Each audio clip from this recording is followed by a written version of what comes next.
Police ಕರೆದ್ರೆ ಕರೀರಿ sir, ಕರೀರಿ ಸರ್. ನಾವು ಲಾಕ್ ಮಾಡ್ಕೋಬೇಕಾಗಿರೋದು ಕರೀರಿ.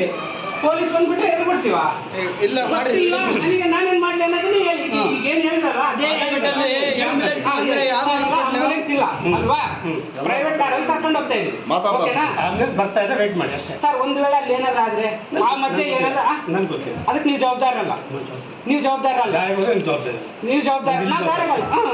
ತಗೊಂಡ್ ಬಂದು ಹಾಕಿ ಇಲ್ಲಿ ಪೇಷಂಟ್ ತಗೊಂಡ್ ಬರ್ರಿ, ಹಾಕ್ಬಿಡಿ, ಕರ್ಕೊಂಡ್ ಬನ್ನಿ, ಹಾಕ್ಬಿಡಿ, ಕರ್ಕೊಂಡ್ ಬನ್ನಿ.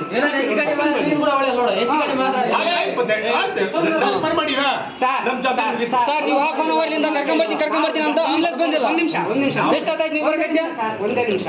ಪ್ರೈವೇಟ್ ಗಾಡಿ ಕರ್ಕೊಂಡು ಹೋಗೋದು ಬೇಡ ಅಂತ ಈಗ ಯಾಕೆ ಹೇಳ್ತಿದ್ದೀರಾ? ಈಗ ರೆಕಾರ್ಡ್ ಮಾಡ್ಕೊಳ್ತಿದ್ದೀವಿ ಅನ್ನೋ ಕಾರಣಕ್ಕೆ ಯಾಕೆ ಹೇಳ್ತಿದ್ದೀರಾ? ಹೆಂಗ್ ಕಳ್ಸಿದ್ರಿ ಮತ್ತೆ ಹಂಗಂದ್ರೆ ಪ್ರೈವೇಟ್ ಗಾಡಿಗೆ ನೀವು ಪೇಷಂಟ್ ನ? ಸರ್, ಈಗ ಪ್ರೈವೇಟ್ ಗಾಡಿಗೆ ನೀವು ಪೇಷಂಟ್ ಹೆಂಗ್ ಬಿಟ್ರಿ? ಹೊರಗಡೆ ನಿಂತ್ಕೊಂಡು ನಿಮ್ಮ ಸಿಸ್ಟರ್ಗಳು ಹೊರಗಡೆ ಕರ್ಕೊಂಡೋಗಿ ಬಿಡ್ತಾ ಇದ್ದೀರಲ್ಲ ನೀವು. ಹೊರಗಡೆ ನಿಂತ್ಕೊಂಡು ಗಾಡಿ ಬಂತ ಅಂತ ಕೇಳ್ತದಾರ.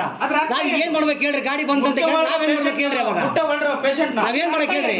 ಈಗ ಇಷ್ಟೊತ್ತೆಲ್ಲಿದ್ರಿ ನೀವು? ಆಯ್ತು ಹೊರಗಡೆ